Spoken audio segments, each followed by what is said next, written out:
오늘의 10분 말씀. 요한계시록 19장 11절부터 21절 말씀입니다. 앞선 19장 전반부에서는 하늘에서 울려 퍼지는 찬양의 소리를 함께 보았습니다. 그 찬양의 절정은 바로 어린 양의 혼인잔치에 초대받은 장면입니다. 그리고 오늘 본문에서는 그 어린 양 되신 예수님께서 이 땅에 어떻게 오시는지 구체적으로 설명하고 있습니다. 예수님의 첫 번째 오심은 겸손한 모습이셨습니다. 구유에서 나셨고 예루살렘에 입성하실 때도 나귀를 타고 오셨습니다. 여러 해석이 있지만 가장 단순하고 명확한 해석은 섬김의 자세입니다. 예수님 본인도 이렇게 말씀하셨습니다. 마가복음 10장에 인자가 온 것은 섬김을 받으려 함이 아니라 도리어 섬기려 하고 자기 목숨을 많은 사람의 대속물로 주려 함이다 라고 말씀하셨습니다. 즉 예수님은 십자가에서 우리의 죄를 대신하여 죽기 위해 오신 것입니다. 하지만 오늘 본문에 나오는 예수님의 두 번째 오심은 전혀 다릅니다. 신적 용사의 모습으로 등장하십니다. 흰 말을 타고 오시는 모습은 위엄과 권위를 상징합니다. 그런데 흥미로운 점은 전투가 벌어지는데 실제 전투 장면은 나오지 않는다라는 것입니다. 예수님은 입에서 나오는 말씀의 검으로 승리하십니다. 싸움 없이 승리하신다라는 사실은 이 전쟁이 예수님의 전적인 승리임을 보여줍니다. 이 장면을 단순히 관람하듯 바라봐서는 안 됩니다. 요한계시록은 미래에 반드시 일어날 사건들을 미리 보여주시는 말씀입니다. 그 목적은 단지 예언을 주시는 것이 아니라 오늘 현재 우리가 어떻게 살아야 할지를 가르치기 위해서입니다. 예수님의 검은 심판의 검입니다. 그리고 우리에게도 성령의 검, 즉 말씀의 검을 에베소 6장에서 주셨음을 기억할 수 있습니다. 하지만 이 검은 예수님의 심판의 검과는 다릅니다. 우리는 누구도 심판할 자격이 없습니다. 우리에게 주어진 검은 악한 세력을 대적하고 우리 자신을 지키는 도구입니다. 결국 우리 역시 영적 전투에 참여하고 있다라는 사실을 기억해야 합니다. 다시 말씀드립니다.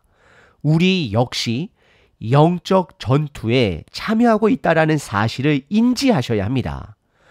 오늘 하루도 우리의 육체의 눈에는 보이지는 않지만 영적 전쟁은 계속되고 있습니다. 그 속에서 말씀으로 무장하시고 승리하는 하루가 되길 기도합니다. 오늘 본문은 크게 두 부분으로 나눌 수 있습니다. 첫 번째는 백마를 타고 오시는 예수 그리스도, 두 번째는 마지막 전투입니다. 먼저 11절부터 16절까지입니다. 요한은 하나님께서 보여주시는 또 다른 환상을 보게 됩니다. 하늘이 열리고 거기서 백마를 탄 이가 나타납니다. 그 이름은 충신과 진실이라 부르고 있습니다.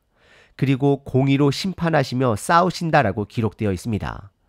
여기서 우리는 예수님께서 예루살렘에 입성하셨을 때 나귀를 타고 오신 장면과 비교해 볼 수 있습니다. 그때 예수님께서 나귀를 타신 것은 스가랴 9장의 말씀을 성취하기 위함이었습니다.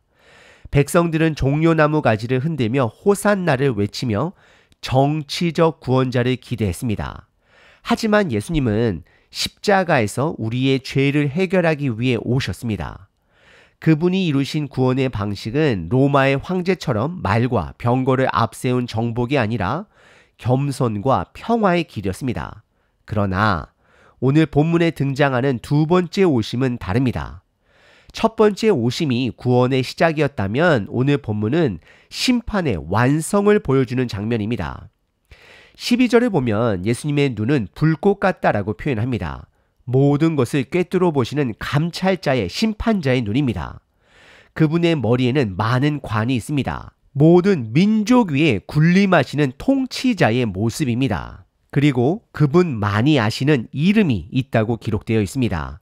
이 표현은 출애굽기에서 하나님께서 모세에게 나는 스스로 있는 자라고 소개하셨던 것처럼 하나님의 신적 정체성을 인간이 완전히 이해할 수 없음을 말해줍니다. 13절에서는 예수님이 입으신 옷에 피가 묻어 있다라고 말합니다. 이 피는 십자가의 피일 수도 있지만 본문의 흐름을 보면 심판 가운데 흘린 원수들의 피로 보입니다.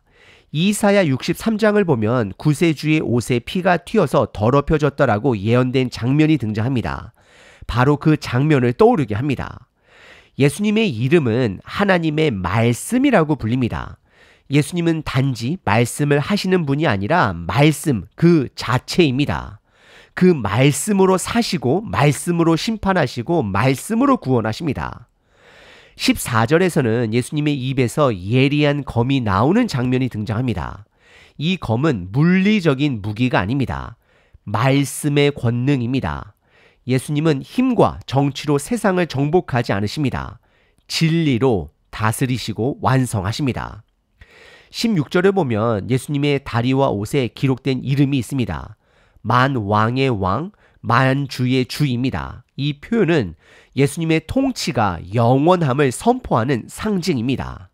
이제 두 번째 장면입니다. 바로 마지막 전투입니다. 17절서부터 21절까지입니다. 17절에 보면 요한은 백마를 탄 예수님의 환상 이후에 또 하나의 장면을 보게 됩니다.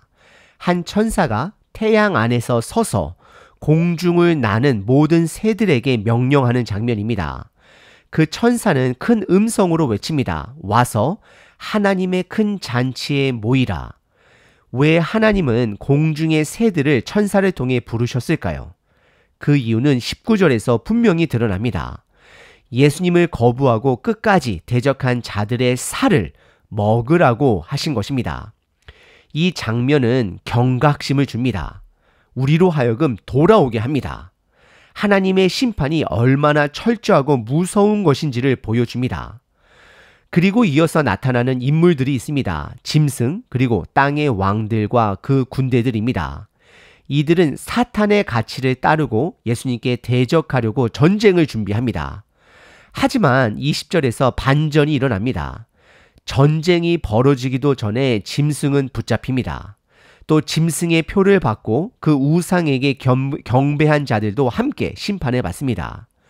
이들은 유황불이 붙는 불못에 던져집니다. 싸움조차 하지 못한 채 끝난 전쟁인 것입니다. 그리고 21절에 남아있는 자들에게도 심판이 임합니다. 이들은 예수님의 입에서 나오는 말씀의 검으로 죽임을 당합니다. 여기서 중요한 표현이 등장합니다. 말씀의 검. 이것이 심판의 기준입니다. 당시 고대 문화에서 매장되지 않고 시체가 새들에게 먹히는 것은 가장 큰 수치로 여겨졌습니다. 이 장면은 단순한 상징이 아니라 심판의 철저함과 무게를 보여주는 메시지입니다. 결국 지금이라도 늦지 않았으니 돌아오라는 하나님의 말씀입니다. 오늘 말씀을 보면 이 마지막 전쟁, 아마겟돈 전쟁은 대등한 싸움이 아닙니다. 예수님은 단 한 번의 칼질이 없이 입에서 나오는 말씀의 검으로 끝내십니다. 적들은 전쟁을 준비했지만 싸워보지도 못하고 심판을 받습니다. 그 장면을 우리에게 보여주신 이유는 단순히 미래를 예고하신 게 아닙니다. 우리가 지금 그 전투에 참여하길 원하시기 때문입니다. 우리가 현재의 삶 속에서 그 전투에 참여하길 원하시기 때문입니다. 예수님은 우리가 함께 싸우시길 원하십니다. 그래서 우리에게도 검을 주셨습니다. 성령의 검, 곧 하나님의 말씀입니다. 주셨다라는 건 쓰라는 뜻입니다. 그런데 기억해야 할 것이 하나 있습니다. 예수님의 검은 심판의 검이고 우리에게 주신 검은 사탄과 악한 세력을 대적하고 우리 자신을 지키기 위한 검이 됩니다. 우리는 이미 승리한 전투를 싸우고 있는 중입니다. 그러니 더 게으를 이유가 없습니다. 우리가 가진 눈은 불꽃 같진 않지만 말씀을 통해 분별할 수 있는 눈을 가질 수 있습니다. 우리 머리 위에는 많은 관은 없지만 예수님의 인정만 있으면 충분합니다. 세상의 시선과 평가는 중요하지 않습니다. 우리는 하나님의 자녀입니다. 예수님은 더 나아가 우리를 종이라고 부르지 않으셨습니다. 친구라 말씀하셨습니다. 억지로 끌려온 게 아니라 기꺼이 함께 싸우는 친구로, 식구로 부르신 것입니다. 지금 우리가 겪는 고난 속에서도 끝까지 예수님 편에 서는 사람으로 남아야 합니다. 말씀을 붙들고 무너진 자리에서 검을 놓지 않는 사람, 그것이 오늘 우리에게 주시는 부름입니다. 하나님, 이미 승리하신 영적 전투에 우리를 부르신 예수님의 은혜에 감사드립니다. 오늘도 주신 전심갑주를 취하고 입고 각자의 자리에서 교회 공동체 식구들과 함께 그 전투에 참여하게 하소서. 말씀을 통해 분별의 눈을 열어주시고 이미 승리한 싸움을 끝까지 믿음으로 살아가게 하소서. 이미 승리하신 예수 그리스도의 이름으로 기도드립니다. 아멘. 항상 기뻐하라. 쉬지 말고 기도하라. 범사에 감사하라.